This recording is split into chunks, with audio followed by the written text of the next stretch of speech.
last night the minority leader came out with a new list of demands designed to protect illegal immigrant criminals. We just heard him speak about it on the floor just a few minutes ago. The minority leader has said that he has 10 demands. Last week he had 3. Now he says he has 10. I read the fine print. It looks to me that this ballooning list is now up to 23 demands. The minority leader just said Republicans are calling the demands political. Well, I see them as radical and extreme. This is about funding the Department of Homeland Security for our nation, keeping our nation safe. The minority leader said Republicans can't explain why their demands are extreme. Well, I'll tell you why they're extreme, because they prioritize the safety of illegal immigrant criminals over the safety and security of the American people.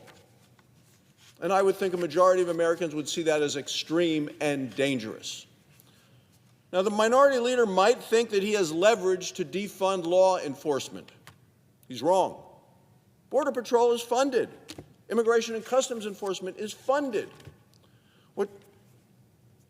To me, what is reckless here from this far left wish list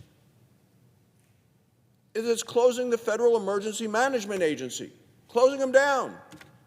Coast Guard working without pay. TSA agents working without pay. Making our nation more vulnerable to cyber attacks. Those are all things that are funded by the Department of Homeland Security. So that's why I tell you that these demands are radical. It is the demand to change the rules regarding immigration enforcement warrants. And that's a big part of what they're talking about. When Democrats say they want to, quote, improve warrant procedures and standards, sounds nice. I'm not a lawyer. You study it, you look into it. Because you hear the Democrats use that phrase a lot. What Democrats won't tell you is the people that benefit from that are criminals. Here's what this Democrat demand actually does. I'll tell you because Senator Schumer refuses to tell us what it does. It ends immigration enforcement. Ends it. If Immigration and Customs Enforcement is forced to use what are called judicial warrants for each and every immigration arrest, America will become a sanctuary country. Not just a bunch of sanctuary cities in 13 different states. No, an entire sanctuary country. That's what they are pushing for. And that is their goal, and it is a destructive goal for our nation. Democrats want to abolish ICE. You've seen them, the signs being carried in the streets. They want to abolish borders. They want to turn America into a sanctuary country for illegal immigrants, and specifically for illegal immigrant criminals who Joe Biden let flush into this country all the way through 4 years, 10,000 a day illegal immigrants coming into the nation. Democrats had their way. Removing illegal immigrants from our communities, from our streets, would be nearly impossible. Today, more than 1 million illegal immigrants have received from the courts a final court order for removal. Democrats want every single one of them to stay in our communities, to stay on our streets and in our neighborhoods all across the country forever. If you have a final removal order, you have already gone before an immigration judge, you presented your case, you've received due process, you exhausted every possible appeal. After a fair and thorough process, a judge has affirmed you may not stay in this country any longer. Finished.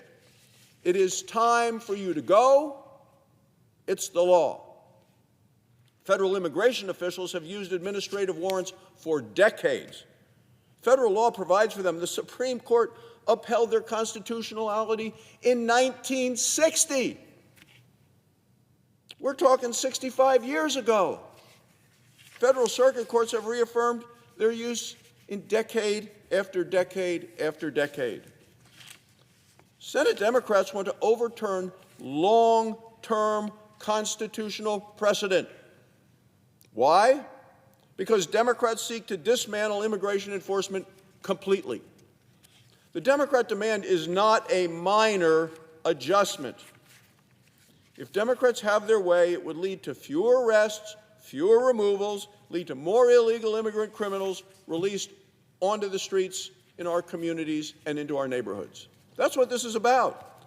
The Senate should be very clear-eyed about the Democrats' goals and the dangerous consequences of the demands that are being made by Senator Schumer and the Democrats just to fund the Department of Homeland Security, something that we've agreed to do in the weeks prior to their decision a week ago to just say no.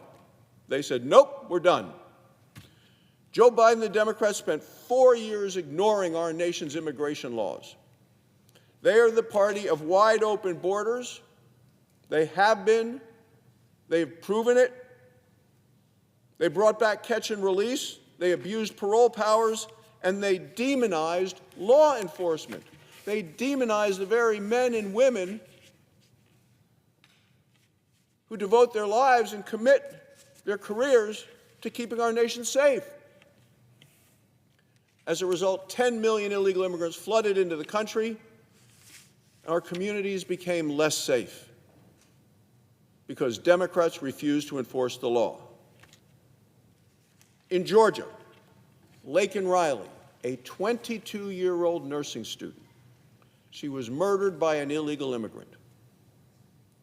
Her killer crossed into this country illegally in 2022. The Biden administration released that killer into our country instead of removing him.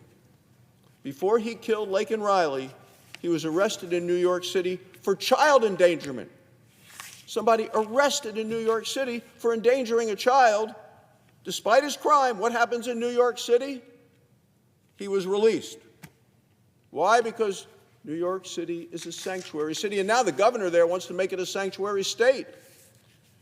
Had her killer been in custody, Laken Riley would still be alive today. She would have finished her nursing training and be taking care of patients in her community. In North Carolina, 2 teenagers were killed by an illegal immigrant in a deadly car crash. The killer was driving drunk. His criminal record before the incident was lengthy criminal record. Yet before the crash, his other charges were dismissed by sanctuary cities. North Carolina's legislature passed multiple bills to require local police to get illegal immigrant criminals off the streets. So what happened? Well, North Carolina's pro-crime Democrat governor named Roy Cooper vetoed them all. So criminals are back on the streets thanks to a North Carolina pro-crime Democrat governor named Roy Cooper. 3 vetoes by Roy Cooper, Democrat governor of North Carolina, allowing illegal immigrant criminals to roam freely. And because of Governor Cooper's reckless vetoes, parents had to bury their teenage children. Mr. President, tragedies like this remind us that we all pay the price when liberal politicians favor illegal immigrant criminals over the safety of American citizens. That's exactly why Republicans passed the Laken Riley Act. Because of that law, the Department of Homeland Security has detained an additional 20,000 illegal immigrants who otherwise would have been released back into our communities. When it comes to public safety, Democrats continue to fail the American people. Now, Senate Republicans will not accept changes that make our communities less safe. And when I read Senator Schumer's list of the 23 demands, he may call it 10, it started as 3. These are things that will make our communities less safe. Republicans are going to continue to stand on the side of safer and more secure communities.